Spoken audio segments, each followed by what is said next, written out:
Krishna Hare Hare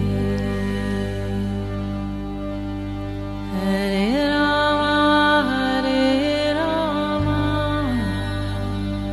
Ram Ram Hare Hare.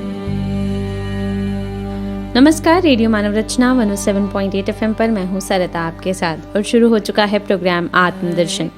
आत्मदर्शन programme में हमेशा की तरह हमारे साथ स्टूडियो में मौजूद हैं रागलेखा दासी जी, चरणाश्रित युगाचार्य श्री श्रीमद् भक्ति वेदांत नारायण गोस्वामी जी की शिष्या। रागलेखा दासी जी, आपका स्वागत है हमारे स्टूडियो में। हरे कृष्णा।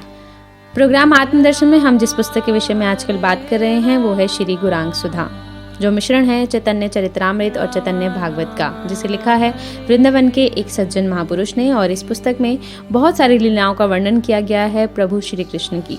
प्रभु श्री कृष्ण ने अवतार लिया, जन्म लिया नवद्वीप में और निमाय पंडित के रूप में वो विख्यात हुए। निमाय पंडित के रूप में उन्होंने बहुत सारे भक्तों का मार्गदर्शन किया, बहुत सारे भक्तों पर कृपा की और सबको भक्ति रस में डुबो दिया। इसी कड़ी में आज आगे बढ़ते हैं, श्री गुरांग सुधा पुस्तक के और प्रसंगों को जानते हैं रागलेखा दासी जी से। जी रागलेखा दासी जी, अब कौन सा प्रसंग इस पुस्तक में प्रकाशित है? अब प्रभु जो है सब अवतारों के भावों में आविष्ट हो जाते थे। अच्छा। और कुछ समय के बाद उनका आवेश शांत हो जाता था। लेकिन वो बलदेव जी के भाव में आविष्ट होते थे तो वो उनका आवेश बहुत समय तक रहता था। तो एक दिन प्रभु भक्तों के साथ एक कहीं विराजमान थे तो वो अकस्मात बोलने लगे, मद लाओ, और हुंकार करने लगे। प्रभु गौर सुंदर। तो ये देखकर नित्यानंद प्रभु जी प्रभु के भावों को समझ गए और उन्होंने शीघ्र एक घड़ा ले आए जिसमें गंगा जल था और प्रभु के हाथ में पकड़ा दिया। तो प्रभु भयंकर गर्जन करने लगे और उनकी गर्जन की ध्वनि से नवद्वीप ही नहीं त्रिभुवन कांपने लगा। हुंकार करते हुए जब उन्होंने तांडव नृत्य आरंभ किया तो ऐसा लगने लगा पृथ्वी के टुकड़े टुकड़े हो जाएंगे। सारा ब्रह्मांड टलमल करने लगा, इतना जोर से किया। तो बलराम जी के भाव में प्रभु के ऐसे उदंड नृत्य को देखकर भक्त लोग थर थर कांपने लगे। वे लोग बलराम जी से संबंधित कीर्तन करने लगे। उस कीर्तन को श्रवण कर प्रभु आनंद से मूर्छित हो गए। लेकिन ये बलराम जी के भाव में कैसे उन्होंने ये मद की मांग की फिर? क्योंकि बलराम जी का उनके अंदर भाव आ गया ना, वो उनकी पूरी भाव उस भाव में आविष्ट हो गए कि मैं बलराम हूँ। अच्छा। तो तब क्योंकि बलराम जी तो मद लेते थे, भांग पीते थे, तो इसलिए वो उन्होंने उसी भाव में बोला कि वारुणी लाओ।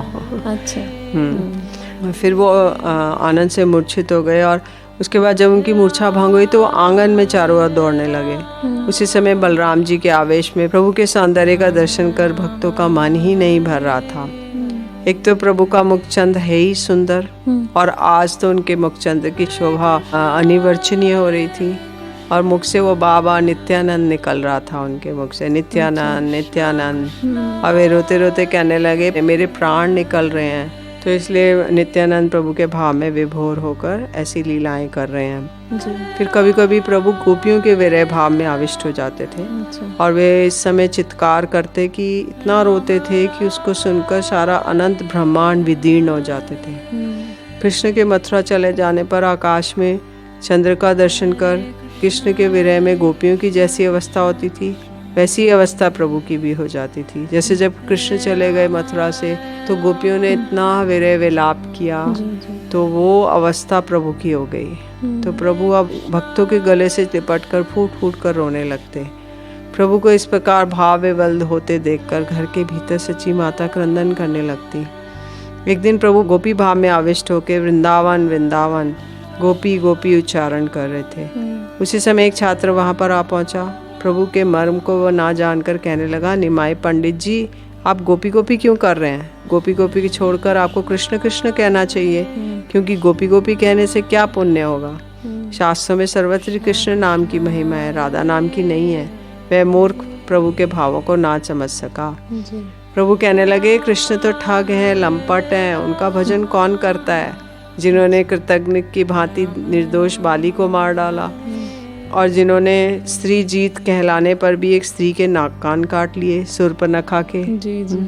और बलि ने उनके चरणों में सर्वस्व समर्पित कर दिया, बदले में उन्होंने उसे पाताल में भेज दिया। बलि महाराज को बांध कर उन्होंने पाताल में भेज दिया। बलि ने तो अपना आत्मनिवेदन किया, एक चरण से पूरा ये नीचे के लोक और पृथ्वी को नापा, एक चरण से ऊपर के लोकों को नापा और एक चरण, तीसरा चरण रखने के लिए जगह नहीं थी, तो बलि जी ने कहा आप मेरे सिर पे रख लीजिए। तो 3 चरणों में उन्होंने सब कुछ समर्पित कर दिया। तो बलि जी को तो भी उन्होंने बांध कर नागपाश से और पाताल लोक में भेज दिया।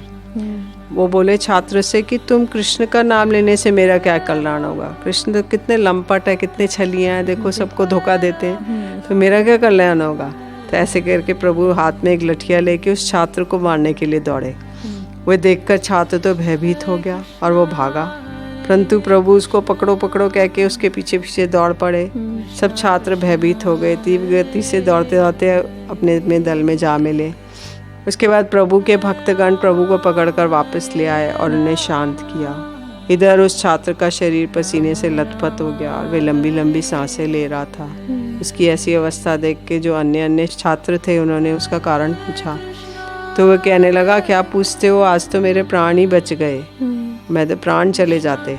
भगवान की विशेष कृपा थी कि बच गया। सभी लोग उस निमाई पंडित का गुणगान करते हैं, जिसे श्रवण कर मेरी भी उसके दर्शन की इच्छा हुई और मैं उनके घर में चला गया। मैंने देखा निरंतर वो गोपी गोपी गोपी नाम जप रहे थे। तो मैंने उनसे कहा पंडित आप ये गोपी गोपी क्यों कह रहे हैं, आप तो कृष्ण कृष्ण कहिए, क्योंकि शास्त्र में कृष्ण नाम जप की विधि बताई है। इतना सुनते ही वे क्रोध के कारण जलने लगा और हाथ में लठिया लेके मुझे मारने के लिए दौड़ा। इतना ही होता तो भी कोई विशेष बात नहीं थी, परंतु उसने तो कृष्ण के विषय में अनेक अपशब्द कहे, जिसके मुख पे लाने से मुझे लज्जा आ रही है। भगवान की विशेष कृपा है कि आज मैं बच गया, आप लोगों के बीच उपस्थित हूँ, अन्यथा आज उस निमाई ने तो मुझे मार ही डाला होता। उसकी ऐसी बातें सुन के वे सभी जो महामूर्ख छात्र थे उनके मन में जो आया कहने लगे। एक बोला वाह ये तो अच्छा वैष्णव है जो क्रोधित होकर ब्राह्मणों को मारता पीटता है। दूसरा बोला अरे उसे वैष्णव कौन कहता है जो कृष्ण नाम ही नहीं लेता। तीसरा बोला कि अरे ये तो विचित्र बात सुनने को मिली कि वैष्णव लोग कृष्ण को छोड़कर गोपी गोपी जपते हैं, क्योंकि वैष्णव है तो कृष्ण कृष्ण नाम जपना चाहिए, गोपी गोपी क्यों जपेंगे। फिर चतुर छात्र क्रोधित होकर कहने लगा हमें उससे डरने की क्या आवश्यकता है, वह ब्राह्मण है तो हम भी ब्राह्मण हैं और वह हमें मारने आएगा तो क्या हम सहेंगे। और यहाँ कोई राजा तो नहीं है जो हम पर शासन चलाएगा। हमें याद रखना चाहिए यदि हम वो पुनः हम पे किसी पे आक्रमण करता है तो हम सहन नहीं करेंगे। और यदि वे नवदीप के जगन्नाथ मिश्र का पुत्र है तो हम भी किसी साधारण व्यक्ति के पुत्र नहीं हैं। और देखो कैसे आश्चर्य की बात है, जो कल तक हमारे साथ पड़ा हुआ आज महापुरुष कैसे बन गया। वो कह रहे हैं देखो ये महापुरुष सब इसको मानते हैं, कैसे हो गया, ये तो हमारे साथ विद्यार्थी था। इस प्रकार वे पापी लोग प्रभु के विरुद्ध अनेक प्रकार की कुयुक्तियाँ करने लगे। अंतर्यामी प्रभु हैं, वो उन्होंने उन दुष्टों के मनोभाव को समझ गए। तो एक दिन अपने प्रभु अपने पार्षदों के साथ घिरकर अकस्मात उन्होंने एक अद्भुत बात कही जिसका अर्थ कोई नहीं समझ पाया। सभी असमंजस में पड़ गए। प्रभु बोले करीला पिपली खंड कफ निवारिते, उल्टिया और कफ बाड़ीला देहते। अर्थात खांसी को दूर करने के लिए मैंने औषधि तैयार की, लेकिन औषधि खाकर रोगी की खांसी और बढ़ गई। तो ऐसा कहकर प्रभु हंसने लगे। प्रभु के ऐसे वाक्य का अर्थ न समझकर सभी लोग भयभीत हो गए। नित्यानंद प्रभु गौर सुंदर के हृदय की बात समझ गए और वह अतिशीघ्र ही प्रभु तो अब अतिशीघ्र ही गृह परित्याग करेंगे। ऐसा विचार कर नित्यानंद जी शोक सागर में मग्न हो गए कि प्रभु सन्यासी हो जाएंगे और इतने सुंदर सुंदर घुंघराले केश इनके अंतर ध्यान हो जाएंगे। इस दुख से नित्यानंद जी के प्राण विकल हो गए। कुछ समय पश्चात प्रभु ने नित्यानंद का हाथ पकड़ लिया और निर्जन स्थान में बैठ गए। कहने लगे श्रीपाद नित्यानंद जी, मैं आज आपको एक हृदय की बात बता रहा हूँ। इस जगत में अवतरित हुआ था जगत का उद्धार करने के लिए, परंतु सब विपरीत हो गया। मेरा दर्शन कर उनको उद्धार तो नहीं हुआ, सर्वनाश हो रहा है। मेरा दर्शन कर कहाँ तो पापियों का उद्धार होना चाहिए था, परंतु हो रहा है इसके विपरीत। ऐसा क्यों सर्वनाश? इसलिए क्योंकि वो उनकी निंदा कर रहे हैं निमाई पंडित की कि ये कौन है, हम इसको मारेंगे, और ये गोपी गोपी कह रहे हैं। तो कह रहे मैं तो जगत का कल्याण करने के लिए आया था सबका, कि लोगों का कल्याण होगा, लेकिन मेरा दर्शन करने से तो उल्टा इनको वो हो रहा है और रोष बढ़ रहा है। सारे भक्तों को तो उन्होंने उनके ऊपर कृपा है, लेकिन पाषंडी लोग जो थे उनका भी कल्याण करना था ना, उनको भी प्रेम प्रदान करना था, वो नहीं हो पा रहा है। तो इसलिए वो चिंता कर रहे हैं और नित्यानंद प्रभु से वार्तालाप कर रहे हैं। तो बोले कि अभी तक तो इनका एक ही दोष था कि भगवान को भूलना, अब इनका मुझे मारने की इच्छा की, तब से उनके कोटि कोटि पाप हो गए और जिससे फलस्वरूप ये अंधकारमय नरक में गमन करेंगे। क्योंकि ये लोग भगवान को भूल गए इसलिए संसार में पड़े हैं, लेकिन अभी तो ये लोग मुझे मारने के लिए आना चाहते हैं, तो उनका पाप हो जाएगा, तो नरक में जाएंगे। तो इसलिए कितने दुख की बात है। आया तो था मैं इनके उद्धार के लिए, लेकिन मुझे समस्त जीवों का संहार हो गया। इसलिए मैं ही कल शिखा और उपवीत डालकर मुंड मुंडाकर सन्यासी बनकर भिक्षा करता हुआ डोलूंगा। जो लोग मुझे मारना चाहते हैं मैं उनके द्वार पर भिक्षुक बनकर जाऊंगा और मुझे अपने द्वार पर सन्यासी वेश देखकर वे मेरे चरण पकड़ेंगे। इस प्रकार मैं संपूर्ण ब्रह्मांड का उद्धार करूंगा।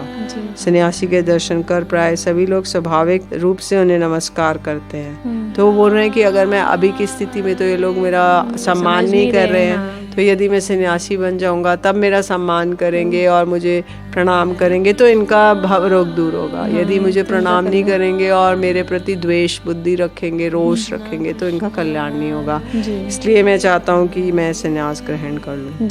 तो बोले कि अब सन्यासी के दोष दिखने पर भी उसे कोई प्रहार नहीं करता है। नित्यानंद जी, मैंने तो आपने अपने हृदय की बात बता दी है और मैंने दृढ़ निश्चय कर लिया है कि मैं गृहस्थ आश्रम का परित्याग करूँगा। यदि मैं ऐसा करूं तो आप दुखी नहीं होंगे तो, और बल्कि आप मुझे संन्यास ग्रहण करने की विधि बताइए। आप मुझे जैसा करवाएंगे मैं वैसे ही करूंगा।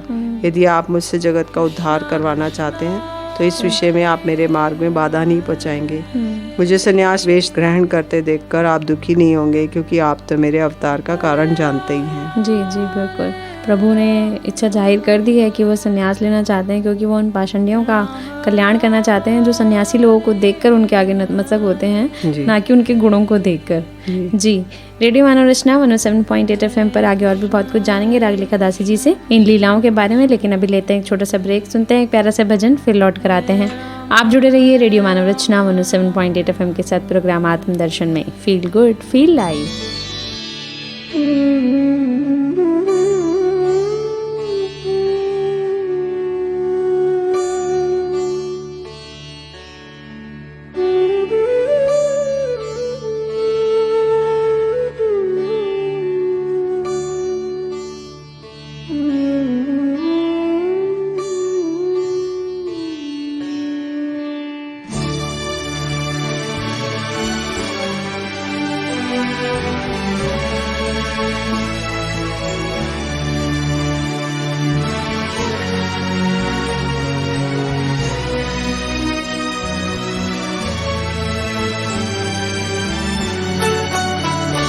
अच्युतं केशवं कृष्णदामोदरं रामनारायणं जानकीवल्लभम्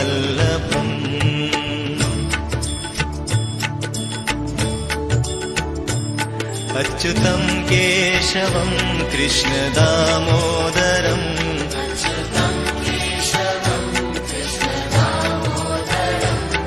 रामनारायणं जानकीवल्लभम्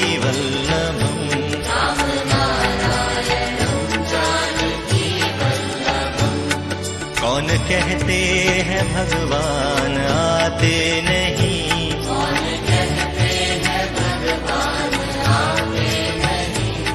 तुम मीरा के जैसे बुलाते नहीं,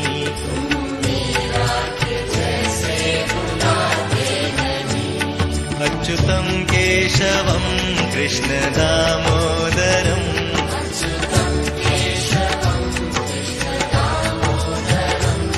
रामनारायणं जानकीवल्लभम्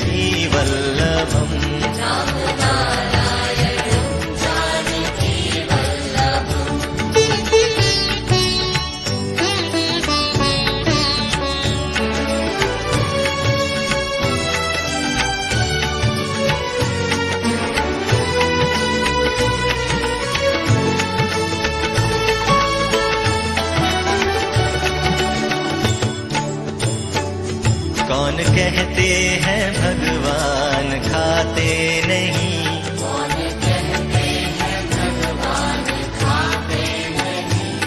बेर शबरी के जैसे खिलाते नहीं,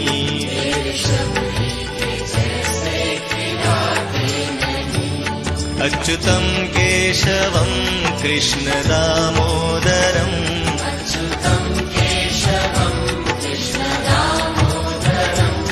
रामनारायणं जानकी वल्लभम्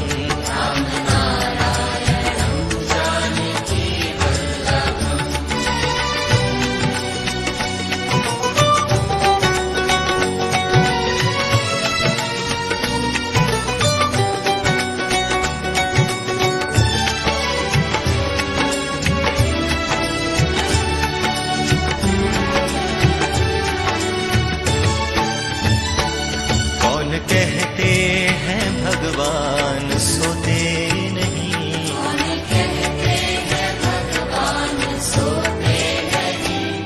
माँ यशोदा के जैसे सुलाते नहीं, माँ यशोदा के जैसे सुलाते नहीं।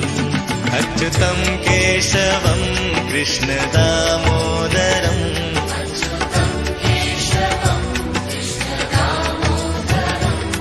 रामनारायणं जानकी वल्लभम्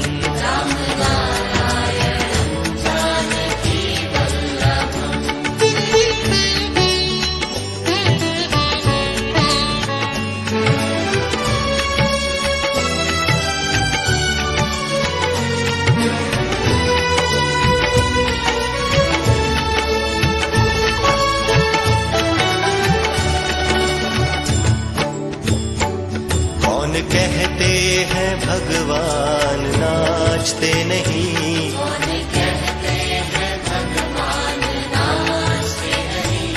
गोपियों की तरह तुम नचाते नहीं,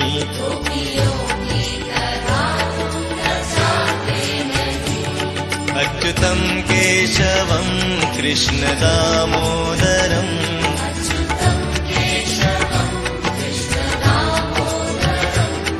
रामनारायणं जानकी वल्लभम्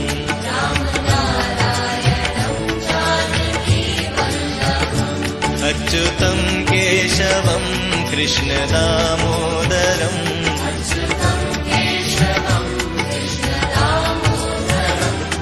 रामनारायणं जानकी वल्लभम्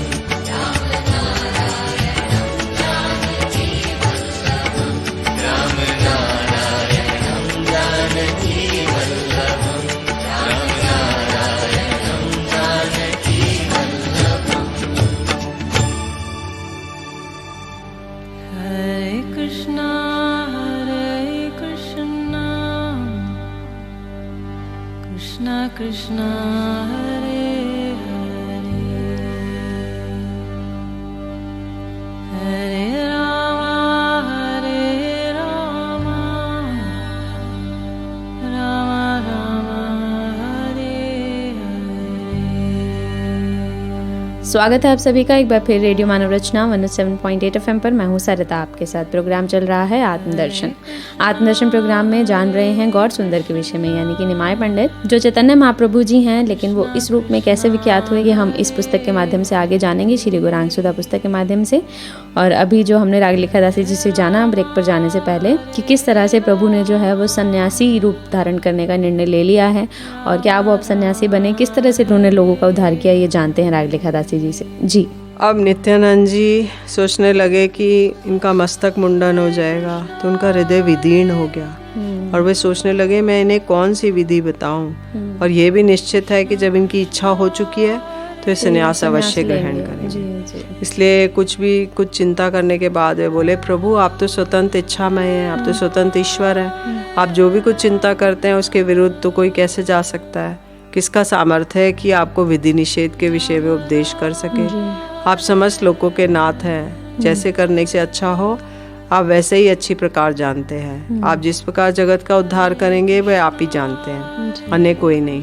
आपकी लीलाएं तो स्वतंत्र परमानंद होती हैं और परमानंदमय हैं। आप जो इच्छा करते हैं वह अवश्य ही पूर्ण होती है। तथापि इस विषय में समस्त भक्तों के समक्ष प्रकट कीजिए, जिससे कि कौन क्या कह रहा है आप इसे सुन सके। तो वो कह रहे हैं, उन्हें सुझाव दे रहे हैं कि आप समस्त भक्तों को बताइए कि मैं संन्यास लेने वाला हूँ और कोई क्या कह रहा है पता चलेगा। तो इन सब बातों को सुनने के बाद आपकी जैसी इच्छा होगी आप वैसा करें। जगत में ऐसा कौन है जो आपकी इच्छा के विरुद्ध आचरण कर सके। तो नित्यानंद की बातें ऐसे सुनकर प्रभु संतुष्ट हो गए और पुनः पुनः उन्हें आलिंगन करने लगे। और इसके बाद नित्यानंद जी के साथ उन्होंने युक्ति करके प्रभु ने वैष्णव मंडली में उपस्थित हुए। गौर सुंदर गृह त्याग करेंगे ये जानकर नित्यानंद जी की अवस्था बहुत दयनीय हो गई। उनके मुख से एक शब्द नहीं निकल रहा था और उनका शरीर निश्चेष सा हो गया। और कुछ समय के पश्चात धैर्य धारण करके नित्यानंद प्रभु मनी मन विचार करने लगे कि यदि प्रभु चले गए तो सच्ची माता कैसे अपना प्राण धारण करेंगी और वे कैसे अपना दिन रात बिताएंगी। इन सब बातों की चिंता करते करते सच्ची माता के दुख की कल्पना करते हुए वे एकांत स्थान में बैठकर रोने लगे। फिर दूसरे दिन प्रभु मुकुंद के घर में उपस्थित हुए। अकस्मात प्रभु को देखकर मुकुंद को बहुत आनंद हुआ और प्रभु बहुत ही स्नेह से बोले, मुकुंद आज तुम मुझे कुछ लीला संबंधित कीर्तन सुनाओ, क्योंकि मुकुंद एक कीर्तनिया है तो बहुत अच्छा कीर्तन करते हैं। तो प्रभु उनसे जाके कह रहे हैं आप मुझे कुछ अच्छा सा कीर्तन सुनाइए। तो ये सुनकर मुकुंद मधुर स्वर से कृष्ण का गुणगान करने लगे, जिससे प्रभु भाव विवल हो उठे। वे भाग्यवान मुकुंद की दिव्य कीर्तन ध्वनि सुनकर बोल बोल कहने लगे। उसके बाद प्रभु ने अपने भावों को संगोपन किया और मुकुंद से कहने लगे, मुकुंद मैं तुमसे कुछ मांगने आया हूँ। अब मैं यहाँ नहीं रहूँगा, यहाँ से बाहर चला जाऊँगा। मैंने निश्चय किया है कि मैं गृहस्थ आश्रम का परित्याग कर, शिखा और सूत्र परित्याग कर, संन्यास ग्रहण कर सर्वत्र भ्रमण करूँगा। तो प्रभु की सब मुख से संन्यास की बात सुनकर मुकुंद के सिर पर वज्रपात हुआ और वे रोते रोते प्रभु के उन्होंने चरण पकड़ लिए और कहने लगे, प्रभु आप तो स्वतंत्र इच्छामय हैं, आपकी इच्छा के विरुद्ध कोई कैसे जा सकता है। फिर भी एक मेरी विनती है कि आप कुछ दिन यहाँ रहकर इस प्रकार कीर्तन करें, तत्पश्चात आपकी जैसी इच्छा हो वैसे ही करेंगे। मुकुंद की बात सुनकर प्रभु गौर सुंदर गदाधर के पास गए। अब अलग अलग भक्तों के पास जा रहे हैं, उनसे उनको बता रहे हैं, उनका ओपिनियन ले रहे हैं कि मैं ऐसे करूँगा तो क्या होगा, उनके विचार जानना चाहिए। तो मुकुंद के बातों को सुनकर प्रभु गौर सुंदर गदाधर जी के पास गए और उनके पास प्रभु को अपने पास आया देखकर उन्होंने चरण वंदना की। प्रभु बोले, गदाधर अब मैं घर में नहीं रहूँगा, कृष्ण की खोज में यहाँ वहाँ घूमता रहूँगा और शिखा सूत्र को, शिखा माने जो सिर पे शिखा धारण करते हैं, और जो यज्ञोपवित सूत्र है उसको परित्याग करके मस्तक मुंडन करा के कहीं भी चला जाऊंगा। ये सुनकर गदाधर जड़वत हो गए, क्योंकि सभी को ये लग रहा है कि प्रभु हमको छोड़ के चले जाएंगे और इधर उधर भ्रमण करेंगे। सन्यासी तो परिव्राजक होते हैं, कहीं भी घूमते रहते हैं, वो एक जगह नहीं रहते, एक घर में नहीं रहेंगे, घर भी छोड़ देंगे, नवद्वीप भी छोड़ देंगे और सारे परिकरों को भी छोड़ देंगे। तो इसलिए सबके सिर पे जैसे वज्रपात होता है। एकदम जड़वत हो गए गदाधर जी और उनको जब होश आया तो वो रोते रोते कहने लगे, प्रभु ये आप कैसी अद्भुत बातें कर रहे हैं। क्या शिखा सूत्र परित्याग करने से, संन्यास लेने से कृष्ण प्राप्ति होती है? क्या गृहस्थ वैष्णव बनकर कृष्ण को प्राप्त नहीं किया जा सकता? आपको संन्यास लेने की क्या आवश्यकता है? आप जो कुछ करने जा रहे हैं वह तो वेद के अनुसार नहीं हो रहा है। अनाथनी माँ को आप किस प्रकार असहाय छोड़ सकते हैं? और आपके विरह में आपकी माँ प्राण धारण नहीं कर पाएंगी और इस प्रकार सर्वप्रथम तो आपको मातृव्रत का ही पाप लगेगा। उसके प्राण तो आप में ही हैं। आप घर में रह के ईश्वर को संतुष्ट नहीं कर सकते, और फिर भी यदि आप मस्तक मुंडवाने से ही प्रसन्न है तो आप संन्यास लेने से ही प्रसन्न है, तो आपकी जैसी इच्छा वैसे करिए। ऐसे प्रभु अपने सब वैष्णवों के घर घर गए और उन्होंने संन्यास ग्रहण के विषय में बताया। सब वैष्णव लोग मूर्छित होकर गिर पड़ते थे और कोई कहने लगे, इतने सुंदर घुंघराले केशों पर क्या ये मैं मैला गूंथ के दे पाऊंगा? और कोई रोते रोते कहते, इतने सुंदर केशों को नहीं देखने के पहले ही मैं इस पापी जीवन को नष्ट कर दूंगा। और केशों की दिव्य सुगंध यदि ना मिले हमें, क्योंकि वो लोग केशों में देखते थे दिव्य प्रभु सुगंधित तेल लगाते थे, तो बोलते थे इसकी सुगंध हमें ना मिले तो जीवन की क्या सार्थकता है। तो ऐसे कह के वे दोनों हाथों से अपना सिर पीटने लगे। कोई रोते रोते कहने लगे, क्या मेरा अब कभी पुनः ऐसे सौभाग्य होगा कि आंवले के द्वारा इन केशों को संस्कार करूंगा? और कोई हरि हरि कहते उच्च स्वर से क्रंदन करते। इस प्रकार भक्त समूह शोक सागर में डूब गए। जी, तो प्रभु का संन्यास की बात सुनकर सभी जो भक्त हैं उनको वो हो ही नहीं रहा कि प्रभु उनको छोड़ के चले जाएंगे। उनके इतने परिकर हैं, उनके इतने भक्त हैं कि सभी जो है इस बात से कि प्रभु उनको छोड़ के चले जाएंगे, उनको बर्दाश्त ही नहीं हो रहा है। जैसे उनके हृदय पर किसी ने बहुत आघात पहुंचाया हो, इस तरह की प्रतिक्रिया प्रभु ने सभी भक्तों से प्राप्त की। अब आगे क्या वो संन्यास लेंगे, चले जाएंगे? प्रभु ने इच्छा जाहिर की है तो हो सकता है वो चले जाएं। ये सब हम जानेंगे उनकी आगे आने वाली लीलाओं में। अगर आप भी इस प्रोग्राम के विषय में कुछ कहना चाहते हैं, आपकी कोई राय है, तो आप हमें SMS कर सकते हैं 8010781078 पर। आप हमें लिखकर भी भेज सकते हैं अपने विचार। हमारा पता है radio Manav Rachna 107.8 Manav Rachna education institution, sector 43, Aravali hills, Surajkund road, Faridabad. Raglekha Das ji, आपको बहुत बहुत शुक्रिया हमारे स्टूडियो में आने के लिए और इतनी ज्ञानवर्धक बातें जो इन पुस्तकों में समाहित हैं वो बताने के लिए आपका बहुत बहुत धन्यवाद। हरे कृष्ण। प्रभु की लीलाओं का वर्णन आत्मदर्शन प्रोग्राम में आगे और भी जानेंगे आगे आने वाले एपिसोड्स में, लेकिन अभी के लिए आप मुझे दीजिए इजाज़त और सुनते रहिए रेडियो मानव रचना 107.8 FM पर आने वाले और भी प्रोग्राम्स को। Feel good, feel live.